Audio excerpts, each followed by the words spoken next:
Well, it would seem I've lost my tarp. I hope that doesn't mean there's too much water in my boat, because I took the stanchions off.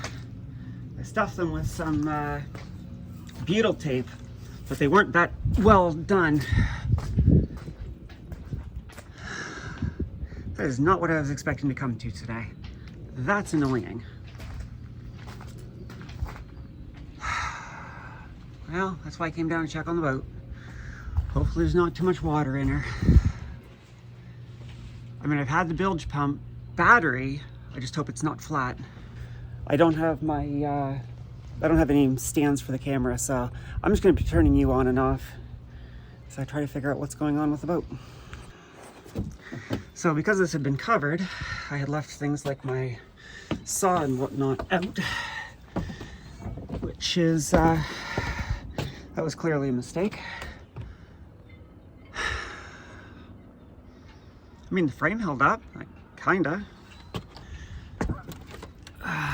Largely probably because I tied it down after my last trip. I think that's the only thing holding it on right now. I was not planning to put the stanchions on today, but I guess that's what I'm doing. All right, well, let's go in together and see what she looks like inside. Fingers crossed. All right, floorboards are dry, so if she has water in it, it's not too much.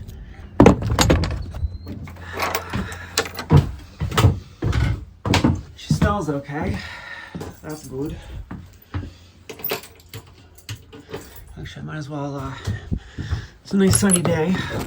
Open that up and get some fresh air in here. All right. Shall we look in the bilge? All right, she looks fine. Let's see if there's still power in the battery.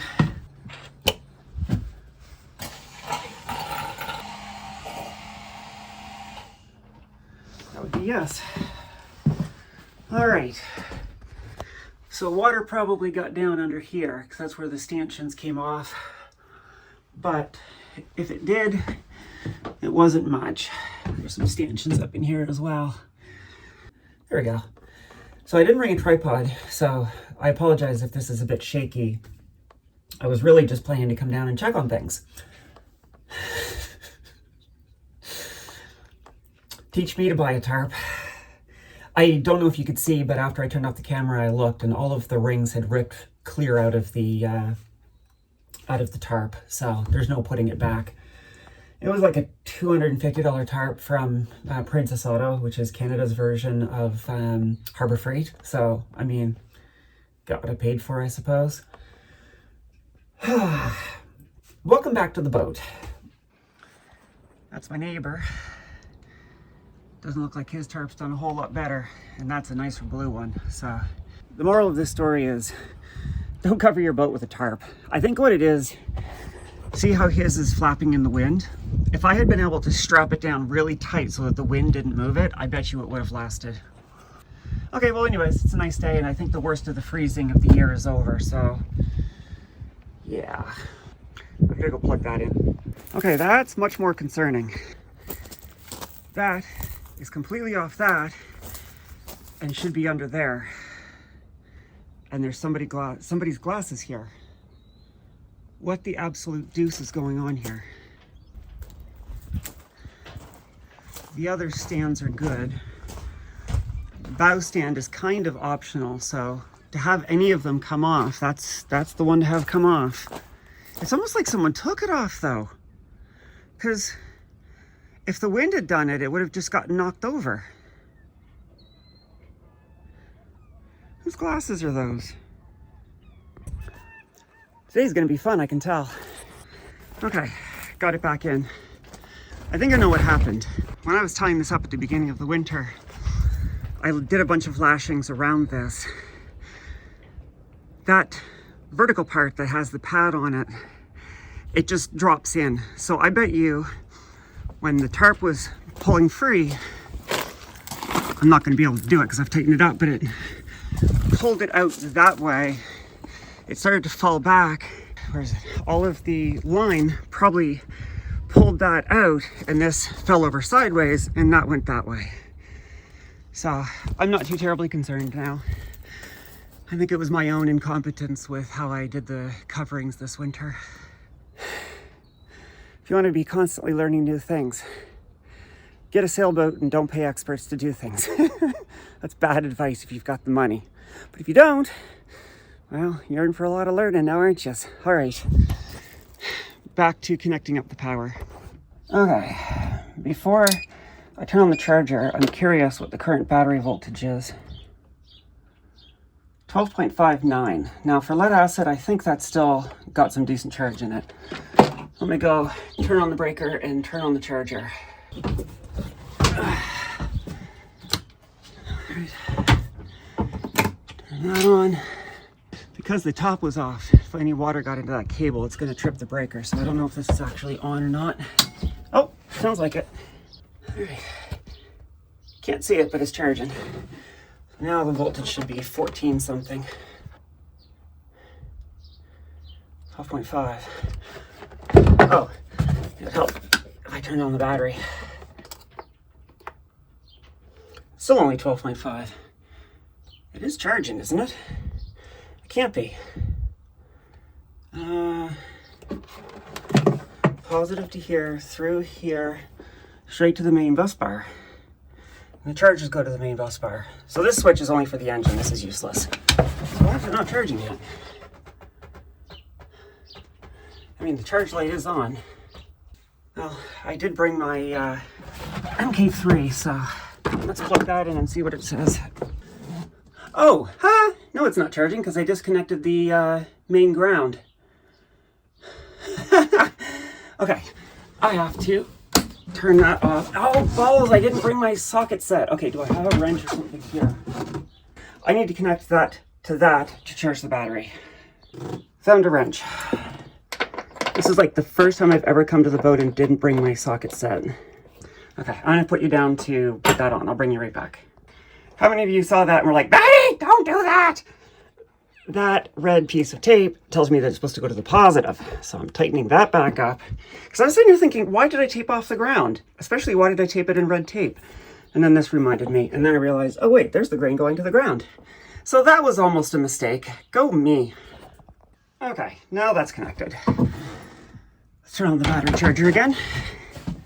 Actually, you know what? I think I should be able to check the voltage directly from the bus, so I don't have to keep climbing in and out of the lazarette. So, can I reach? Okay, 12.47. Turn the main breaker on. Actually, instead of futzing like this, why don't I do what I said I was going to do and get the MK3 cable out. All right. Just heard the relay click. Let's see what she says. Okay, 14.2 volts, so it looks like it's charging now. It's absorption charging, and it's limited to 12 amps because of that. I'm using a 10 gauge, 12 gauge wire? Whatever wire I'm using, it's going to a 15 amp plug, 1448 watts. So 12 amp gives me plenty of overhead, so I don't overheat anything. And I'm only charging up that one battery, so it should be fine. I said I know I don't need to do this again, but I like to, so get that there. Yeah, 14 volts. Okay, so she's charging back up again. I'm gonna take care of some meat vessel stuff, and then I'll get back and start thinking about how I'm going to... Oh, do I have a knife on here? I didn't bring any tools because I wasn't planning to do any work, so I need to see if I can find... Oh! Speaking, there's the answer. So this is dull. I should take it home and sharpen it, but it should be enough to cut the tarp free, and then I'll fold up the tarp and take it home with me. I need to think about how I'm going to mount the tarp or the stanchions. But I've said this like 3 times already, so why don't I shut up and actually start doing it now? Okay, be right back. So, just checking things out.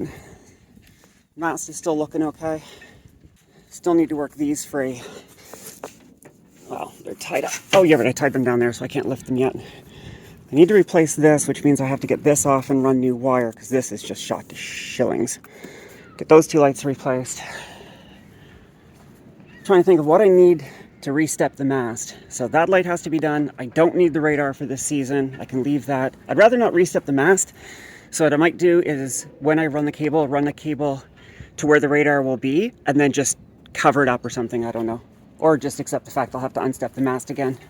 But what I really need to replace, so I think this antenna is still okay. So I'm not going to replace that this season, I don't think, unless it might just be worth. Yeah, that seal, that goop is fairly far gone, so maybe I will replace this wire just to run it all at once. This is for the wind instrument. The wind instrument was flaky, so I will probably run a new wind instrument, but for my own reference, the side of my finger, so I don't know how big that is, but wish I'd brought my ruler. Anyways, I have another mount for something else. I don't know what I could use that for.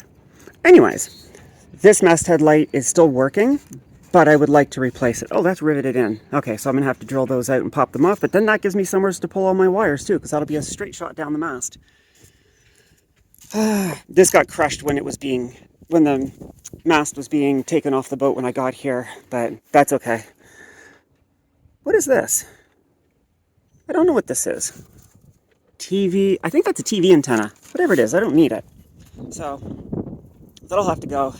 It would be nice to replace this block. It's a Harken. Ooh, it's a Harken, but I don't know what size. But yeah, I'd like to replace that.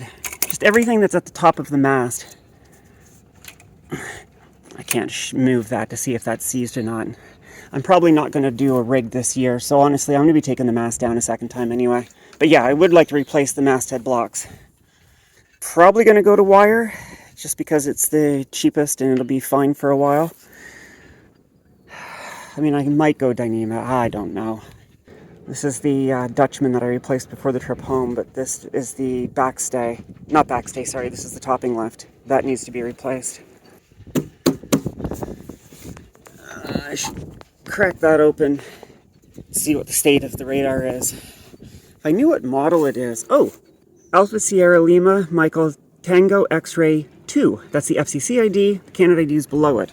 I wonder if that'll give me a model. I wonder if this radar dome could be hooked up to a modern system, assuming it still spins.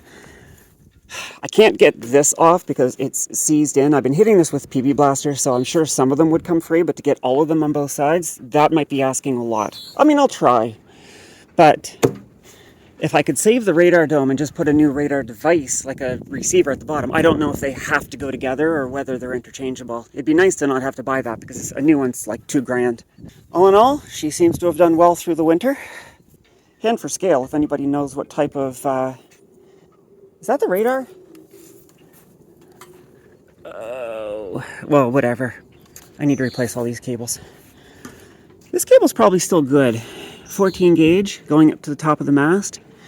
Might be able to salvage that. It looks like it's more modern. If that's tinned, there'd be no need to replace it, and that would save me a bit of money as well. But all of that will get sorted out later. Let's go back to the boat.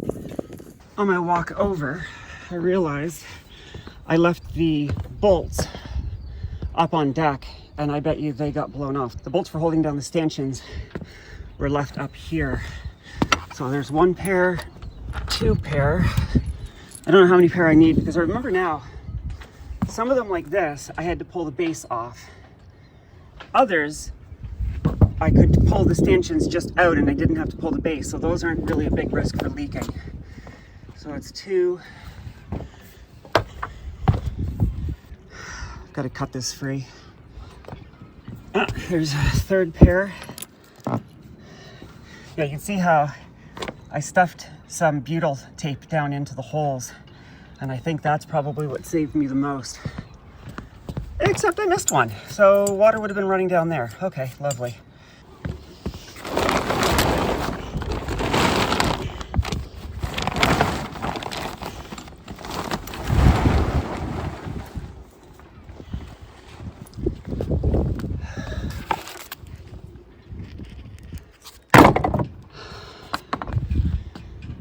Oh, this is mildly depressing.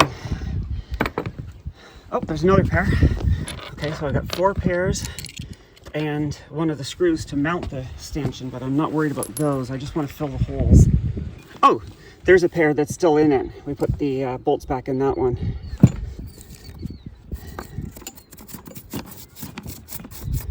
I don't really have anything to properly bed them. I'll put them in temporarily but I'll fully expect to pull them off, scrape this clean, like clean it with soap and water, alcohol, whatever, to get it nice and clean, and then I'll put some butyl tape and rebed it the next time I come down. I'm gonna have to take them off anyway. All of them are gonna have to come off because I want to redo the tow rails. You can see they're in a bit of a sad state, and I want to do that this season. I need to put you down so I can cut this off. So in the time that it took me to go over to the marina office, chat for a bit, come back and cut the tarp free, the current's already down to 3 amps and it's in absorption charge. So the lead acid was doing just fine. It still had plenty of charge in it. So my neighbors across the street, the husband is a master woodworker, and he's the one who's been training me as a woodworker, well, up until COVID hit, and then it's been a bit slow since then for obvious reasons. But the wife, she does a lot of fabric work. So I've asked her to make new cushion covers. So all of the cushions have been stripped off the boat. Those took up a surprising amount of space. The cushions took 2 full loads for me to get them all home. What else? Those lights leak. I wanted to fix them before the tarp came off, but, well, I'm gonna have to fix them when I know I've got a couple of days of sun in the forecast instead. And I don't have the money to build a full enclosure so I can keep everything perfectly dry, so I'm just gonna have to work with what I've got. I've got to do a lot of bright work. This summer I want to come and scrape all this off, sand it back, and put new coats on everything. One of the things I love about this boat is that it has actual woodwork, but not much. Oh, there's the rest of my screws. Maintaining woodwork is an absolute pain in the arse. Bright work, woodwork, whatever you want to call it. And this boat has a nice balance of enough to make it look classic and pretty, but not enough, like I don't have teak decks or anything where it would take a ton of hours. Let's see, what else? I mean, for now, the tape is keeping most of the water out. Not all of it, but most of it. Oh, it's weird being able to walk up on deck again. I've got to get all of this. I was taking pieces of wood and just jamming it to hold the tarp away from, so it wouldn't gather water. Oh yeah, and I cut that off now. That did not go well. I'm going to do a much, much better job next year at winterizing the boat. Right. Now I'm remembering the whole reason I came down here. I need to start planning to pull this out. Oh, there's a bunch of water down there. Of course there is. Anyways, what I need to do is I need to run a bar under the prop shaft that basically gets pinned between the 2 engine mounts, and use that to locate the prop shaft, because once I undo this prop shaft and I pull it out, so long as this transmission is here, I have I know where to align the prop shaft when I put it back in, because I'm going to have a metal plate that comes across here with a vertical plate that's tilted back at the right angle to intersect with this at a 90 degree. There's going to be a thrust bearing aft. I'm going to get a new prop shaft that's going to come out a bit further, however far I can safely get it, because I need to do a 4-to-1. So imagine you got a motor here and a motor here. This needs to do 4 rotations for every 1 rotation down here. So this is going to need to be a much bigger pulley than up here. I don't know what that's actually going to look like. I have to see what's the smallest pulley I can put on the motor, and that is going to dictate the size of the pulley that goes onto this, because obviously it has to be 4 times bigger. So I'm going to have 1 motor there, 1 motor there. I'll probably mount the 2 controllers up here, and I'm probably going to mount the cooling on the new board that I make for here so that the cool air can be sucked in, and more importantly, during the winter, I can turn the fans around and blow the warm air into the cabin, sucking fresh air in from the back, from the engine vents, which are still going to be there. So I need to take a bunch of measurements. I'm not going to be able to keep the camera running while I do that. Now that I'm back on the boat, I'm starting to feel a little overwhelmed with how much work still needs to get done. Even sitting here trying to think about everything that needs to be done so I can just tell you guys what needs to be done, I'm having trouble thinking of what I need to do because there's so many things to do. Oh, and I was when I was in the marina office, I was talking to them about pulling the engine. They said they've got a little bobcat that they can pull it out. They've pulled a lot of engines, they said, so they seem fairly confident. The big thing that's stopping me from going any further with the engine is that I can't really do anything until I build the motor mounts and I get the thrust bearing. So I'm kind of tempted to just not touch it and do anything, but the reason I'm thinking I want to put this bar across there now to locate the prop shaft alignment is so that I can pull the prop shaft out, clean the propeller, and put the propeller up for sale. I'm hoping the Max Prop 13-inch 3-bladed feathering propeller, they seem to sell for a decent price used. So if I can put that up for sale, that'll go good ways towards helping me buy the new propeller and the new prop shaft. And I can get that made and have it ready to go so that as soon as the engine is there, the new electric motors are mounted, I'm ready to go. Just need to get insurance sorted out. I knew insurance was going to be difficult, but I didn't think it was going to be this difficult. You know, I know what I can show you guys an update of. The helm controls. Now that I've got good lighting up here. So the throttle is probably going to come up like this, or I'm going to build, a box that comes across like this that's going to have the displays and whatnot, and I'll put the throttle off to the side of it. I haven't decided yet. This mechanical compass, it doesn't fit this housing, and I'm going to have to pull this apart. And oh shit, I'm going to need to tape this over now because that's not doing a whole lot to keep the rain out. So I'll shove that in and tape that over before I leave. But anyway, I need to pull this whole binnacle off. I need to take all the steering gear off. And the reason I need to do that is, oh, I should mention, that's the top of the rudder. That's the quadrant, this quarter round thing. So when you turn the wheel, I'm not going to try to move that because I'm catching my fingers and that'll hurt a lot. But when you turn the wheel, the cables they come down on the two sides and they wrap around this quadrant. And turning the quadrant is what turns the rudder. I am almost certainly going to have to drop this and take the rudder out in order to get the full prop shaft out. And I'll go downstairs and show you, I'll go down below and show you why in a second. But I also am going to have to take this tank out, if only to inspect it. 32 gallons. I have so many things to figure out. Actually, you can see back there better than I can. The iPhone has really good low light video. And what the hell is that bubble wrap? That is the bilge exhaust, or the bilge exhaust. That's the bilge outlet. I need to replace both of these lines. Well, sorry, both of these lines. I need to replace this line and add a second one. And my friend Steven gave me, he had a spare manual bilge from his build, and he very, very kindly gave it to me. So I've got to mount that. So I got to replace this hose as well. This is my emergency bilge pump. So I'm going to have 3 bilge pumps, a manual and 2 automatic, or 2 electric, I should say. Now that I'm here on the boat, feeling really overwhelmed. When you have so many things to do, you don't even know what to start with. Fuck. I was not expecting to have the cover ripped off. Stopping further leaks, that has to be my priority, so that's what I'm going to focus on. Alright, hopefully I can talk fast enough that my music doesn't get me a copyright hit, but I'm going to try to mount these now. I'm going to try to scrape this up. I'll bring you back when I've got it scraped up and you can see how much I was able to clean it. Alright, I was able to scrape most of it away. Smooth enough that with a little bit of compression I should be able to seal this up enough to at least last me until I can do a better job. Like I said, oh no, my teak is split. I mean, it makes sense, that's where the stanchion is, so. Okay, well anyways, that's later this summer's problem. Alright, well, a bit of a mental note for myself, but I might as well show you guys as well. When I was taking the gasket off the back that bolts up against this, I can see that the base of the stanchion used to be black. So when I take them off to redo this, maybe I'll take them and get sandblasted and powder coated back to black. Get her back to the way she looked when she was new. Not that I'm particularly vain, but I mean, if she was black before, it'd be nice to be black again. Anyways, I wanted to show you that.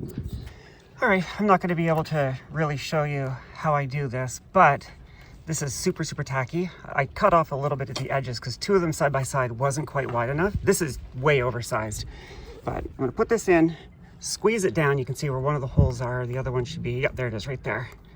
So, and yeah, when I start to tighten it down, it should out and stick all together. That's a technical term. All right, let me get on to that. All right, I had to clean the threads, but now that I did, I take this. I can do this with one hand.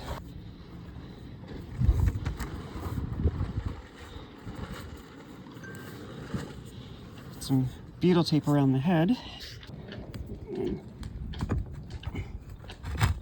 There. Yes, my thumb is a horrible mess right now. All right. You can see what the thread used to look like. So I got to clean that one out, do the same thing here, and then I need to figure out how to keep this from spinning. The beetle tape's going to help hold it, but I think what I'm going to do is just take this, jam it in like that, and tape it to the stanchion, and that should hold the screw in place when I try to put the bolts on when I go down below by myself. Both screw heads now have beetle tape. There's beetle under here, and this is taped off, so it shouldn't be able to rotate. Let's go down below. Oh, balls, I didn't bring my wrenches. No, I'm gonna have to use that stupid little okay, whatever. I made my bed, I gotta live with it. Let's go down below. So context, there's the galley stove sitting on the port settee. And there's those ones. All right, I got them started. I had to scrape the fresh beetle tape off. But anyways, I'm gonna get the wrench now and start to wrench those down. The screwdriver is taped to this one, not this one. So I'll get this one as far as I can until it starts to spin, but this one I should be able to get fairly tight. I need to go up on deck and check, but it feels like those are mostly down. It actually works fairly well. You can see all the squeeze out. And squeeze out on all sides. So I think she's nice and watertight. I gotta take the tape off that screwdriver. I don't know if I actually needed it, because I didn't need it for that side, and it felt like that one bottomed out. But yeah, I'll cut that off and clean it up. All right, before and after. But before I do that, oh, you can't see it, but it's 4:30. I gotta move my car so I don't get locked in the paddock here. While I'm down here, before I go back up to stanchion work, I'll show you the prop a bit more. So, Brunton had me take a bunch of measurements to figure out what's the largest prop I could put in here. You can see there's a lot of space between here. So, this is a 13-inch, I believe, max prop. I'll give you my hand by comparison. And I can go to a 17-inch or 430 millimeters, which is close. That is almost double the surface area for being able to push water, and more importantly, for being able to catch water to do regen. Now, my zincs are pretty perished, but that's okay. So I need to take this off, pretty her up, and yeah, make her for sale. But as you can see, you know what? Let's go straight in line with the, I can't move it, she's seized up. But yeah, I really should drop the rudder anyway. You can see some rust coming out. But in any case, I have to pull the prop shaft out. There might be enough flex in it that I can get it around without taking the rudder off. But if I can't, I'm gonna have to drop the rudder. And obviously, to drop the rudder, I'm gonna have to dig a hole here, assuming the marina lets me, so that I can drop it down far enough to clear it. But yeah, that's, I need to get that prop off and get it refurbished, cleaned up, make it pretty, and put it up for sale. Okay, back to stanchions. Well, a little bit of an expensive lesson. I didn't pull that stanchion out, and it's busted. I'm gonna need to find another one of these. Shit. Okay, well, whatever. Put a word out on the CNC group. Maybe I can buy a few of them, because I'm sure that's not going to be the only one. Oh, expensive mistakes. See, I thought that one would be okay, because this was mounted and this was mounted, and the weight was largely being carried by this, but I bet you some ice built up and pulled down really hard. Well, anyways, whatever. That stanchion base is broken. So here we are, before squeeze out. Let's go down and tighten her up and see how she squeezes out. And I need to remember where this stanchion is just aft, or no, sorry, just forward of that, the main saloon hatch. There she is. Yeah, I'm trying to get away. She twisted the screwdriver around quite a bit, but it worked. Good squeeze out. So I'm gonna trim that back, and then I got that one to do. The battery's almost dead though, so I am going to do whatever's left, and then I'll bring you back and I'll show you when I'm done. So I'm sitting here reattaching chain plates, and when I was pulling the chain plates down, I had to pull half of this off. and it didn't come out in one piece, but that's okay. What I found interesting, and the reason I started recording is, notice it says no paint, probably from 1981 or 1980, but you can see the balsa core, the end grain core in there. And I mean, I guess it's nothing too fancy, but I thought it was pretty interesting, so here it is. Took a quick little video to show you. And then paint. I don't know why it would say no paint here, but yeah, it says no paint. The vinyl is, I mean, it's tired. I knew that when I bought it, but that's okay. She's got good bones, and that's what I bought her for. All right, I got one more stanchion left to do. The last of the stanchions are on. This one didn't get pulled out, nor did that one. I cut the excess butyl off, but she should be watertight-ish.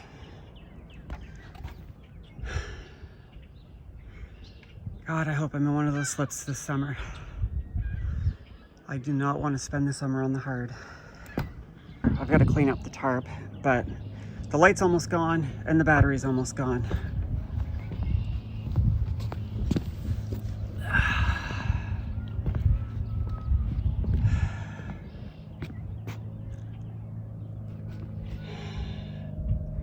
Even in this state, it's nice to be back. I really miss being on the water. 15 months, 16 months, if all goes well, this will be my home again. I was talking to the marina people and I asked how soon do they think the boats around me will be clear so I can get the engine pulled. And they said mid-May to late May. So I think mid-April I'm gonna have to start to think about alternate insurance plans, but it's another month to go. Anyways, so much to do. Well, it doesn't look that bad at first. I might be able to cut it up and salvage parts of it. You can see the rings are fine here. This was supposed to be 10 mil. There's no way that was 10 mil. See how the threads got ripped out. Yeah. And there's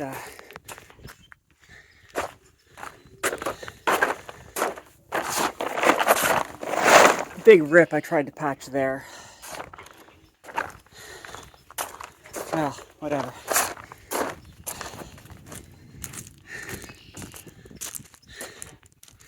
$50 by 50 foot. Wrangling it by myself, this is going to be fun. That's more manageable. Heavy though. I don't think I'm going to carry this to my car because the car's on the other side of the paddock. I'll stuff it under the boat and cover it with bricks. Like that. I wanted to get it completely beside the keel, but I couldn't. But with the blocks and the cinder blocks and the pieces of wood, hopefully the wind won't get under it. Hopefully. I was going to take some measurements, but I think I'm going to leave that to next time. I need to get going home.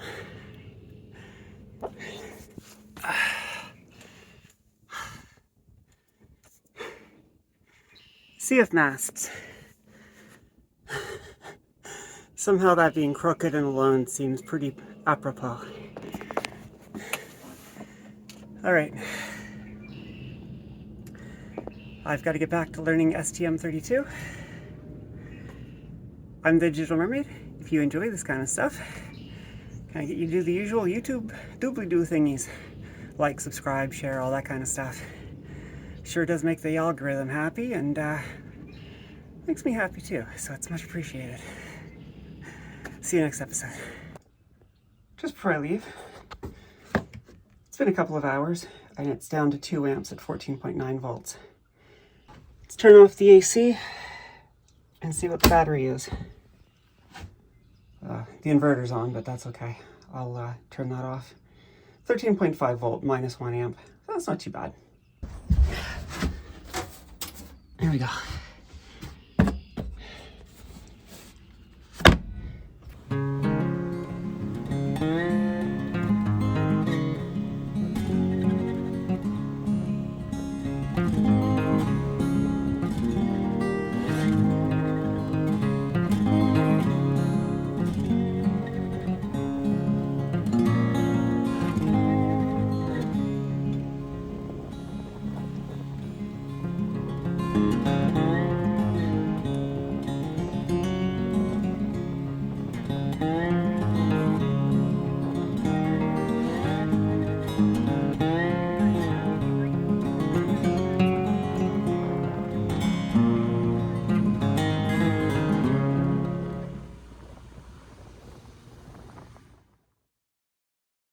Okay, measurements.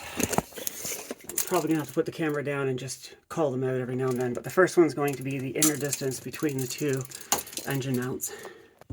16 inches almost to the nose, but I think it slopes back. Yeah, it pinches as it goes back. It's 16 and a half right at the front. I have to go and measure the back. The distance from the bulkhead to the front is 14 inches. From the starboard, it's 13 inches. Actually, here, I can measure from the engine mount. The center of the two engine mount bolts is 44 centimeters, nail on. Height is 22 and a half. I mean, the fiberglass is so lumpy. About 22-ish centimeters.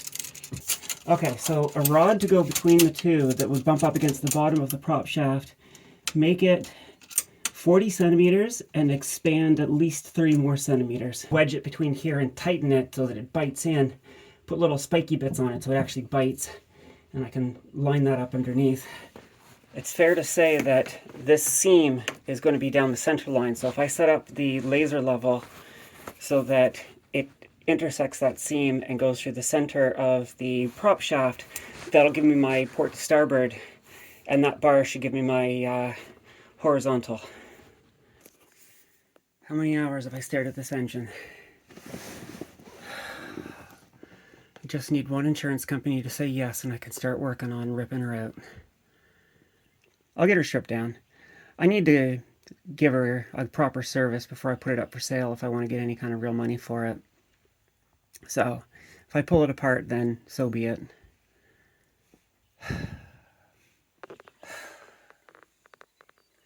You know, it still feels like there's so much still to do.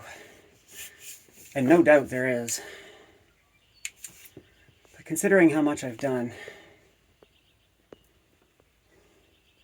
it's not that bad. We'll get her done.